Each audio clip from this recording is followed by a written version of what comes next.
morning and welcome to Love Every Moment, coming to you today from Frankenmuth, Michigan. Today's verse is Romans 8:5. For those who are according to the flesh set their minds on the things of the flesh, but those who are according to the Spirit, the things of the Spirit. Well, I think by now we can see with these first 5 verses, Paul is drawing a firm line in the sand. And below that line, that is the law of sin and of death. And above that line is the law of life in the Spirit. And regular people cannot cross that line. We're stuck down here. But thankfully, there's a solution, a Savior, Jesus, who made a way for us to cross that line. And once we do, we are in a different zone, under a different law. It's not unlike getting married. Once you say, I do, you've crossed a line from being single down here to being married. Okay? Now, doesn't mean you're suddenly perfect, but you're suddenly different. Right? You're suddenly working under a new law of sorts, okay? The law of marriage, let's say. All right, now, I want to focus on this idea of setting your mind on the things above or setting your mind on the things of the flesh. And I'm going to go back to the very first video I ever made in these series. 6.5 years ago, we did Psalm 37:4, way back here. Let's have a look at it. It says, delight yourself in the Lord, and he will give you the desires of your heart. And a lot of people look at that and say, hooray, all I have to do is enjoy the Lord. He'll give me anything I want. And of course, that's a very, very fleshly interpretation. That's not a Christian interpretation of that verse at all. So let me use the metaphor I used way back then. Let's say there is a girl named Christine, and she has found this guy named Leroy, the most perfect man she's ever come across, and she just loves him to pieces.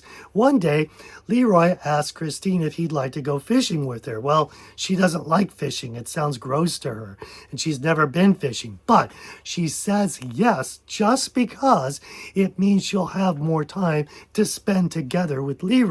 So she agrees to go. She doesn't really like the fishing so much, but she sure loves being around Leroy.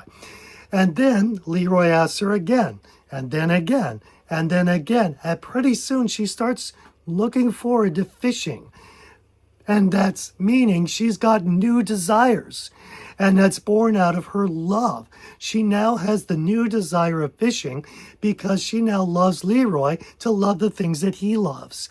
Similarly, let's say that Christine used to have a hobby of collecting first edition rare books, and she's got all these rare books at home.